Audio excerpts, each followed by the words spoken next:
Hey everyone, welcome back to the show, where we look to keep everybody balanced when it comes to politics and what's going on around the United States and the rest of the world. So let's talk about some of the most pressing issues that are happening in the United States right now. Let's start with the expiration of SNAP benefits to a lot of needy families here in the United States of America. Our politicians continue to bicker. They continue to complain.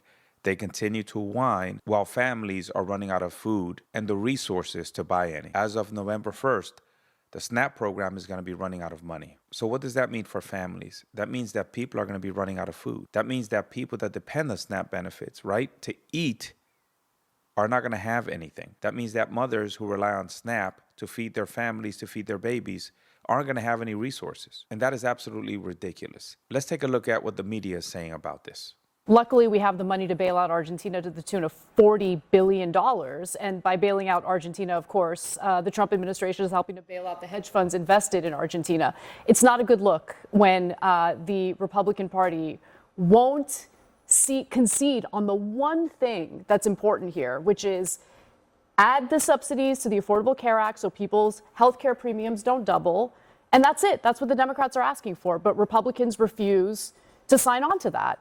And if we're going to keep having this dysfunctional government situation or congressional situation year after year, I mean, they're still collecting my taxes.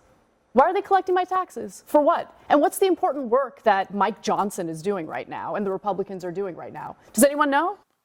Okay, so I think this is one of the major issues when it comes to the media and the way that they report things. Let's talk about two very important key issues that she missed. And I hate the fact that the host doesn't say anything to correct the people that they have on their show.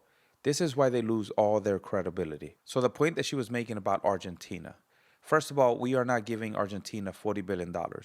It is a currency exchange. And the purpose of the currency exchange is to stabilize their economy.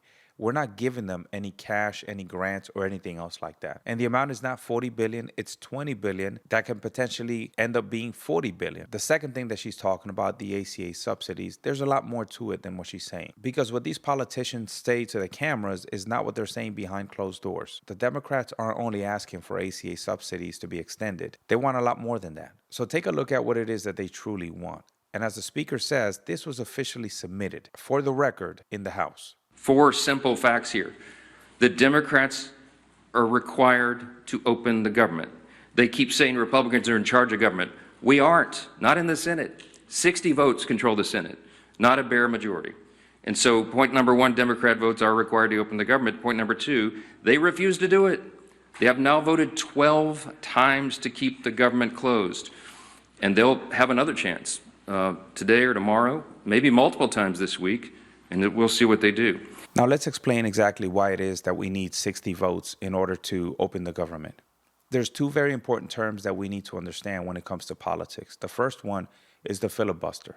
The second one is cloture. If the Republicans bring forth a bill to open the government, all the Democrats have to do is filibuster the bill. What does that mean? That means they can speak endlessly on the floor of the Senate and prevent the bill from ever passing. Now, in order to avoid the filibuster, you need cloture. But to invoke cloture, you need at least 60 votes. And the Republicans don't have those numbers. And there aren't enough Democrats that are willing to come over to the other side of the aisle to open the government. Now, the third point is very important because they've been trying to confuse the American people. They've tried to say this is a fight about health care or this or that or any other thing. And it's very simple. They put this on paper. They made this their demand in writing in the record of the Senate, and it has not changed. These are just 4 subpoints there under fact number 3, but there's many more. But among the things they're demanding, this is what the Democrats in the Senate are demanding to reopen the government. They want to give $200 billion in health benefits to illegal aliens and non-citizens, paid for by U.S. taxpayers. That is in their proposal.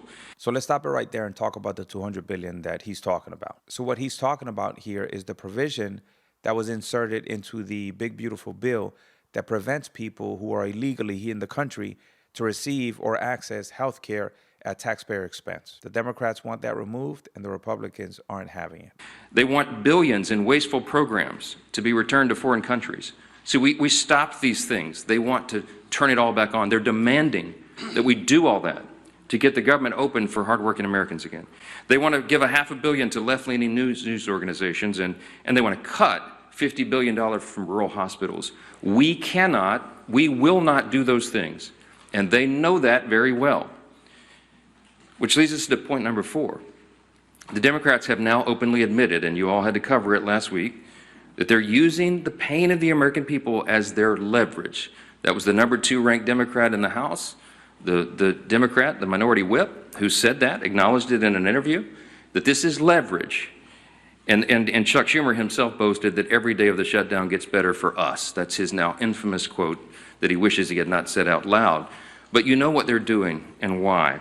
Why are they demanding these things? Why is point number 3 so essential to them? Why would they do this? Because it's unprecedented, as we've noticed, and reminded you all, they voted for CRs every time it was possible in their lives, as recently as March of this year. If you guys remember, USAID was absolutely dismantled. And there was a lot of money that was being sent to some of these countries that made absolutely no sense.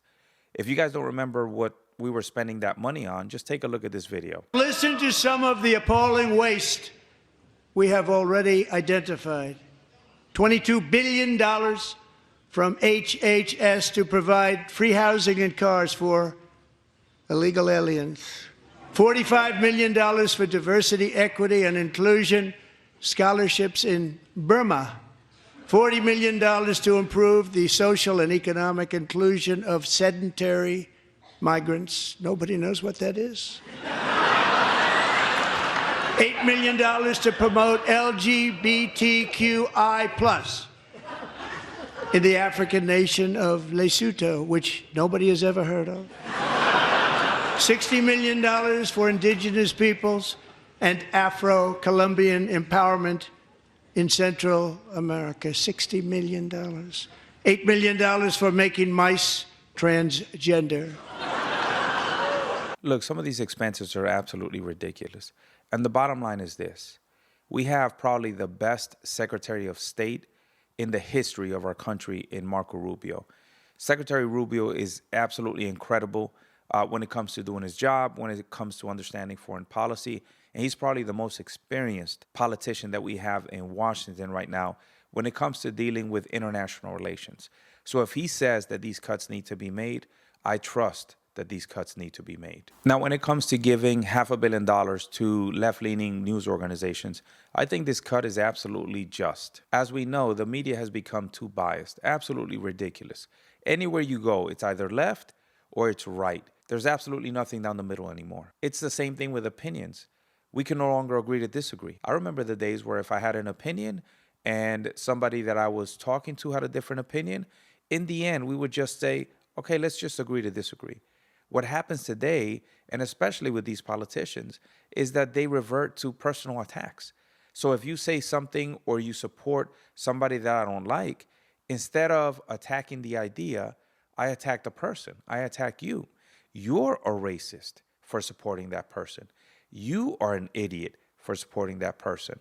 When in reality, you just have different ideas. There's absolutely nothing wrong with that. And I think we need to get back to that. So while mothers are trying to figure out how to feed their babies, while families are trying to figure out how to put food on the table, here we go again with the stories that are significant but are absolutely meaningless. Here we are again talking about the build of the ballroom. You know, I hate the fact that I sound like I'm favoring one party over the other, but I'm calling it how it is. The Democrats are concerning themselves with things that don't matter. So let's take a look at what the Democrats were saying before the build of the ballroom and what they're saying now after the start of the ballroom. And there's only one reason that they don't want the ballroom to be built. It's because it's President Donald Trump that's actually building it. East Wing ballroom plans may be turning into a sort of purity test for the Democrats. California Congressman Eric Swalwell posting on X, "Don't even think of seeking the Democratic nomination for president unless you pledge to take a wrecking ball to the Trump ballroom on day one." But that's not the attitude that we've seen from some of Trump's biggest media detractors. Both the Washington Post and the New York Times opinion pages now out with pieces defending the construction project. Let's bring in Fox News contributor Ben Dominus. Ben, it's great to see you. So this is what the Washington Post wrote. Privately, many alumni of the Biden and Obama White Houses acknowledge the long overdue need for an event space like what Trump is creating. It is absurd that tents need to be erected on the South Lawn for state dinners and VIPs are forced to use porta potties. The next Democratic president will be happy to have this. We should point out that Jeff Bezos, who owns the Washington Post, through Amazon, is a big donor to this project, but he doesn't control everything. No, but John, look, you're the expert on this because you've been covering so many White Houses. You've been around a lot more of these state dinners than I have, certainly. They're embarrassing. It is embarrassing. It's actually, I mean, this is something that anybody who knows anything about the way that the White House has to handle this, I mean, it looks like a wedding that has been very poorly planned in terms of its logistics. Indeed. And in fact, when I interviewed the president in the Oval several months ago, he brought this up specifically and started talking about the women in their nice shoes sinking into the wet grass and the like. That's the kind of thing that you've seen happen over and over in this White House. And look, other nations have setups that are much more impressive. And I think that the president really, this is about more than just his legacy. This is dealing with a significant problem, and anyone serious can say that. The idea that Swalwell is establishing a litmus test for getting rid of this, he's basically saying we need to agree to a giant waste of taxpayer money to punch ourselves in the face out of spite against Donald Trump. Now, the wasted taxpayer money would be the cost to tear it down. Exactly. Right? Because it costs nothing to build it. It costs nothing to build it. It would be the waste of taxpayer money to tear it down. And look, and then you have to deal with all these other problems. And by the way, we now live in a different era in terms of assassination, the risk that we see to public officials, including, of course, the president. Yep. And this is another way to make that safer, as opposed to having to use outside venues. Yeah. This is absolutely ridiculous. He's talking about demolishing a $300 million structure that is built not for President Trump, but built for future leaders that are going to be in the White House. Doesn't matter if you're a Democrat or a Republican. That ballroom is going to be there to host world leaders in the future. We're talking about having some of our dignitaries using porta potties. And it's not like the United States is the first nation in the world to build a ballroom to host dignitaries. Take a look at this picture from Buckingham Palace.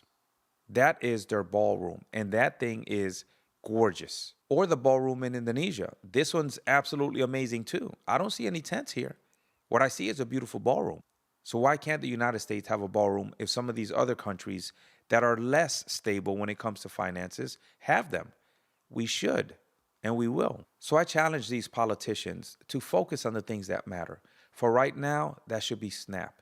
It should be the working families that don't have enough money to put food on the table starting November 1st. And now let's move to Venezuela again. Venezuela is a topic that we probably need to discuss every day because there's something new happening every day. There's been another strike in the Eastern Pacific, and this time the strike resulted in 14 drug runners killed. Put up this post from Fox News saying, breaking, U.S. kills 14 alleged drug traffickers in strikes on 4 boats in Eastern Pacific. That's according to Defense Secretary Pete Hegseth, as he did share a post to social media. I'm going to ask my producer, Julian, to pull that up for you right now. Let's read this out to you in full. It says, yesterday, at the direction of President Trump, the Department of War carried out 3 lethal kinetic strikes on 4 vessels operated by designated terrorist organizations trafficking narcotics in the Eastern Pacific.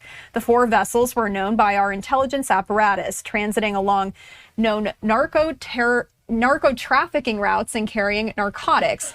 8 male narco-terrorists were aboard the vessels during the first strike. 4 male narco-terrorists were aboard the vessel during the second strike. 3 male narco-terrorists were aboard the vessel during the third strike. A total of 14 narco-terrorists were killed during the 3 strikes, with 1 survivor. All strikes were in international waters with no U.S. forces harmed. Regarding that survivor, U.S. Southcom immediately initiated search and rescue standard protocols. Mexican SAR authorities accepted the case and assumed responsibility for coordinating the rescue. The department has spent over 2 decades defending other homelands. Now we're defending our own. These narco-terrorists have killed more Americans than Al-Qaeda, and they will be treated the same. We will track them, we will network them, and then we will hunt and kill them. I also wanted to share this video that was posted by Secretary Hegseth on his social media there. As you can see the image there of the strike. This all coming after the U.S. military last week launched its 9th strike against an alleged drug-carrying vessel, killing 3 people in the Eastern Pacific Ocean, expanding the Trump administration's campaign against drug trafficking in South America. Hey, look, for those of you that are wondering exactly what type of munitions or UASs we're using, these look like MQ-9 Predator drones utilizing AGM-114 Hellfire missiles. These are laser-guided munitions that are very, very precise. Now, you don't really need to worry about collateral damage since it's in the ocean.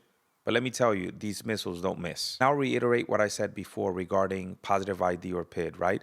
There are certain procedures that we go through in the U.S. military to ensure that the people that we are going to strike are the people that we want to strike. Some of these intelligence assets that we have can see somebody's face clearly at 10,000 feet. So positive ID can be done from that type of distance. But let's not forget who the true narco-terrorist is, and that's President Petro from Colombia. In Petro's first year in office, cocaine production grew by 67%. His second year in office, cocaine production grew by 53%. Does that sound like somebody who wants to eliminate the production of drugs in his country? This is why President Trump is putting so much pressure on Colombia to take action against the narco-terrorists that exist in their country. Okay, so let's move on to the next topic of the day, which is ICE. I know this is a very sensitive topic for a lot of people, but I think it's something that we need to discuss. First of all, let's not forget that an overwhelming majority of Americans voted for President Trump to enforce the law. And I think that's the thing that's confusing to a lot of people, right? The only thing that the ICE agents are doing is enforcing the law that's actually on the books. The reason why it looks like they aren't and they're going above and beyond is because nobody enforced the law in the previous administration. The American people voted and they mandated that immigration be addressed. So I don't think that people are really against immigration enforcement. I think they're against some of the tactics that are being used. But you have to understand where immigration and customs enforcement is coming from. The rhetoric regarding ICE is absolutely out of control. Calling them the Gestapo, calling them Nazis is completely uncalled for. And all that's going to do is increase the violence against them. Violence against ICE is up 1,000%. And I know there are people complaining about the saturation of ICE agents in train stations, bus stops, and other places during their commute. But that's only going to get worse. Those numbers are only going to continue to increase. And that's because ICE agents need to now operate in greater numbers for their own protection. I think things can be done better when it comes to enforcement. And this is my recommendation for the Republicans and ICE. Immigration and Customs Enforcement publish numbers every quarter. I think that's too far apart. I think these numbers need to be published every week, every 2 weeks, maybe every month, but not every quarter.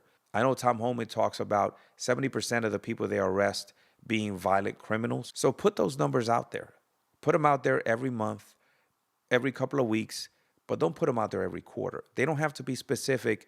Generically speaking, these are the number of illegal immigrants we got. This is the percentage of them that are criminals. I think one thing that needs to be clear about ICE is that they have information about these criminals that we don't. They have criminal records from foreign countries, and that's not information that's available to the public here. And that's my second recommendation to them. I would publish these criminal records so that the American people know that these arrests are valid. Look, the bottom line is this. Under President Obama, there were about 3.1 million people deported. Nobody said anything. When you compare those numbers to President Trump's first term, there were less than 1 million people deported during his 4 years there. Only 800,000 through the first 3 years. And nobody said anything back then. So the numbers don't compare. Now, are there going to be more than 3.1 million people deported during Trump's term, this second term? Absolutely.